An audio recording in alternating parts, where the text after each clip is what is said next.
This is Jody Lester, or JL, and you are on Elevated Living at elevateme.org, and this is the Daily Lift, pushing through February for the month of love in 2011, discussing relationships.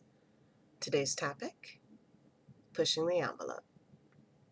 Really, pushing the envelope is about testing boundaries. Now, we've discussed making sure that our definitions mesh, that people are clear about how we define things, our definition of love, what it means for us to be committed, what we define as just, kicking it, or whatever the terms are of the agreement that we've agreed to the definitions, and then we have laid down the terms. We've negotiated the terms, and the terms are suitable. They meet both parties' needs. And we've also talked about making sure you know who you're dealing with. And some people gave me some interesting challenges with that. And I thank you. I love challenges.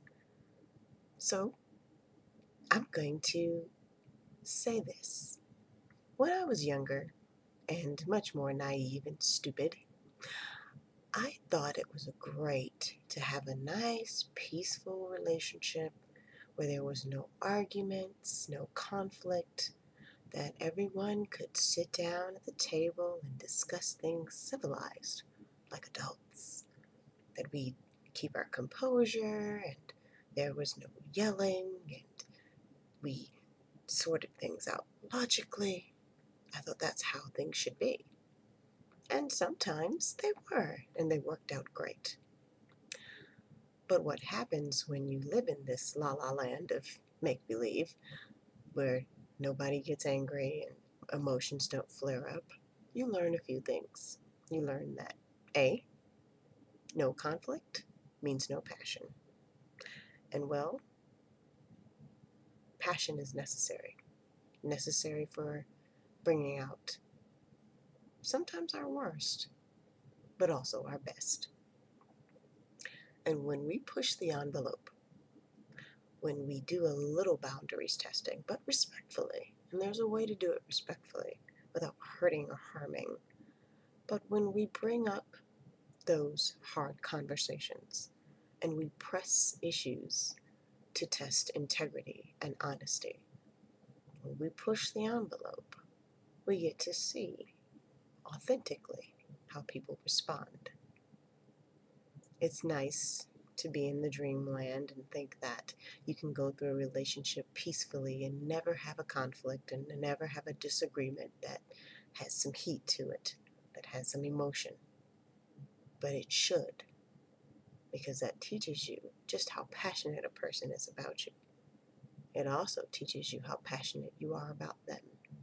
And not just the passion, but how you react or respond. And that's going to make a difference. You get to see people's temperament, how they reason, how they function under pressure. Are they going to be honest, or do they retreat? Do they stand up to a challenge, or do they run away? Are they hiders?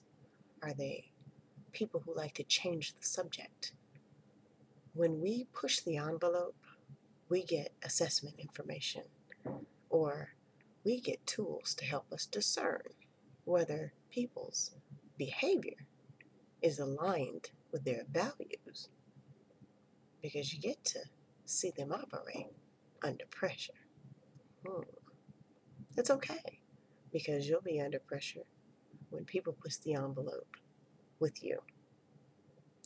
And if you're being authentic and you're living an honest and truthful life, and you are showing the person that you're entering into this partnership with, all of you, the good, the bad, and the indifferent, then the envelope getting pushed should be a welcome challenge to reveal even more of your true self. Push the envelope respectfully. In those talking points and those hard conversations, challenge people's value system by asking questions and getting into family issues and occupational dreams and vision getting into issues of ambition and pride. All of those things that really, really help sort out who you are and who you're dealing with. Because sometimes, even though we've established the ground rules and the boundaries, it's hard to know where all the lines are until we cross them. This has been Jody Luster, or JL, and you are on Elevated Living at elevateme.org. And until we next connect, I am wishing you healthy pushing of buttons, along with the very best of life. Ciao.